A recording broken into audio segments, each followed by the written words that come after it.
ఆ విషయంలో.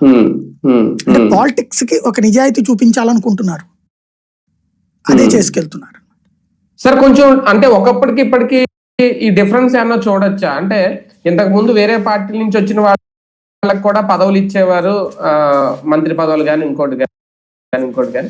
ఈసారి క్రమక్రమంగా భారతీయ జనతా పార్టీలో కార్యకర్త స్థాయి నుంచి ఎదిగిన వాళ్ళకే ఇప్పుడు పెద్ద పదవులు కానీ గుర్తింపు కానీ చివరికి జాతీయ అధ్యక్షుడి పదవి కానీ ఇవ్వడం అంటే కంప్లీట్ ట్రెండ్ మార్చేస్తుందా బీజేపీ? ఏం లేదు, అదే ఫార్ములా ఫాలో అవుతుంది. ఇప్పటికి కూడా బయట నుంచి వచ్చినప్పుడు హిమంత బిశ్వా శర్మ బయట నుంచి వచ్చినాడు కదా, ముఖ్యమంత్రి అయింది, ఇప్పుడు అయ్యాడు కదా ఆయన. త్రిపురలో వచ్చినటువంటి ఆయన కాంగ్రెస్ వాడే ముఖ్యమంత్రి అక్కడ కూడా.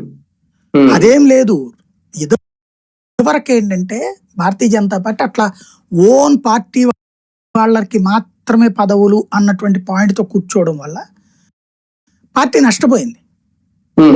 వాజ్పేయి టైంలో రాజకీయం చేయలా, కేవలం పాలన చేసింది, ప్లస్ పార్టీ ఎథిక్స్ చేసింది. రాజకీయంగా లాగా చెయ్యాలి, అది వదిలేసింది. కాబట్టి ఇప్పుడు రాజకీయం లాగానే చేస్తుంది. బయట నుంచి వచ్చిన సీఎం రమేష్ కి, పురంధేశ్వరికి, సుజనా చౌదరి అందరికి ఇవ్వలేదా సీట్లు? వాళ్ళు గెలుచుకున్నారు కదా. అదే సందర్భంలో సొంత పార్టీ వాళ్ళని వదిలిపెట్టదు అనేది ఇక్కడ సంకేతం.